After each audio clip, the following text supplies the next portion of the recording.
when I was growing up, fast food was a bad thing.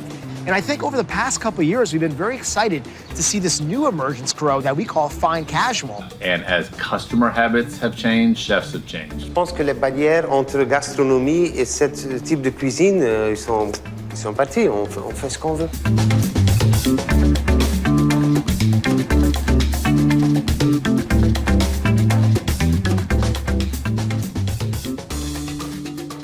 Two things. A, we're all a lot busier now than we used to be. So we're eating at our desks so much more, but we're also eating a lot more healthily now. Like we actually care about what we're eating. So while we want something fast, we also want something that's quality. We want real ingredients. We want to know where those ingredients came from.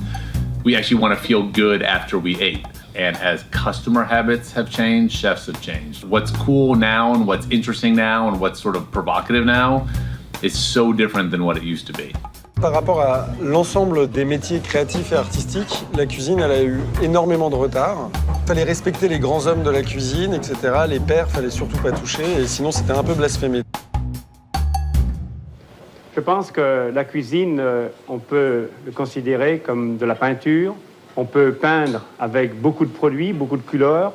Et à un moment donné, il y a quelques chefs qui ont un peu, finalement, d'une certaine façon, percé le plafond de verre. C'est pour ça que, par exemple, Yves Cantebord, il a été super important, parce que c'est un des tout premiers à dire « Moi, j'ai une formation qui me permet de moi d'avoir 2 ou 3 étoiles, mais en fait, c'est pas ça mon truc. Mon truc, c'est de faire le truc que j'aimerais qu'on me fasse avec mes potes, quand je suis avec mes potes. Et donc, je vais faire un bistrot. » Donc il y a une première jeunesse de la cuisine qui apparaît comme ça, on va dire, dans les milieux des années 90 et qui va se confirmer jusqu'en 2005 à peu près. Puis ces gens-là, ils ont d'une certaine façon leurs héritiers qui, eux, sont encore plus modernes et plus cool qu'eux, parfois qui n'ont pas fait d'école du tout, qui ont juste appris avec des chefs géniaux. Et ces gens-là, c'est des gens qui sont beaucoup plus proches de leurs contemporains, c'est-à-dire que c'est des gens qui ont aussi visité de temps en temps des expos, c'est pas des gens qui ont passé tout le temps 19 heures en cuisine. Pour eux, il n'y a plus de frontières en réalité. Se lancer dans la street food, dans le bistrot, s'associer à un artiste contemporain et tout ça, il n'y a plus aucun souci. Ça fait partie des codes de leur époque. Before, your success was measured by a fine dining guide. Nowadays, it's kind of seen as being equally, if you make the best pizza in town, if you're kind of open a steak restaurant but you're buying exclusively from 2 or 3 farms and that's what you're providing, so it's a small kind of farm kitchen, that's equally, noble or equally as a sign of a successful chef. And I think that's why it's kind of given rise to a big increase in these cheaper foods. J'ai même plus envie de parler de chef, j'ai envie de parler de gens. C'est Cobb qui fait quelque chose, c'est Julien Burla qui fait une boulangerie. C'est plus un chef, c'est juste, on a envie de raconter une histoire ou juste de passer quelque chose. For me, I don't care if someone looks at me and thinks I'm just making tacos. I'm comfortable to do that because I've experienced all this sort of fine dining.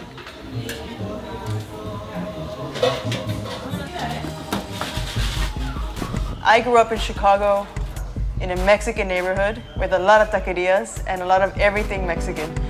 So I'm used to kind of having, okay, my favorite spot for lengua is this place, and then I really like the pastor over here. And I like the idea that we could maybe be that place in Copenhagen or in Europe. The most important thing is that we have a really well-made tortilla, like the best.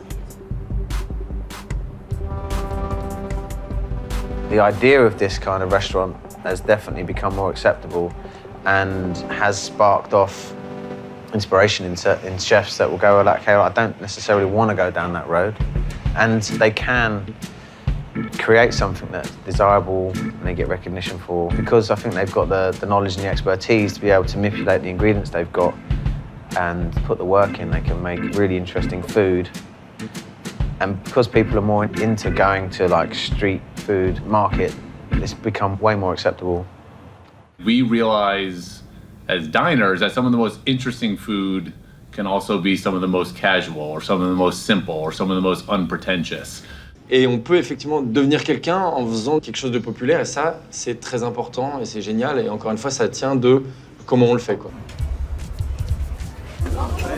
Des gens comme David Chang, Danny Bowen, Roger Sanchez, ils sont tous respectés comme des chefs 3 étoilés sur les réseaux sociaux. On va suivre David Chang.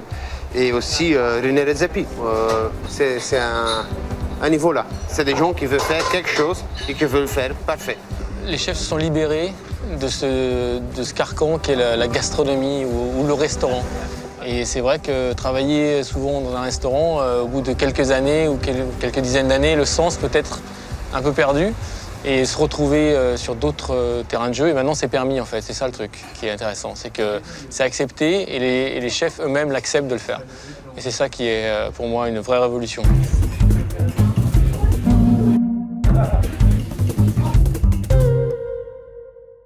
Moi, je ne vais pas au grand restaurant en Thaïlande, au Bangkok, je vais au street food. C'est ça qui est important pour moi.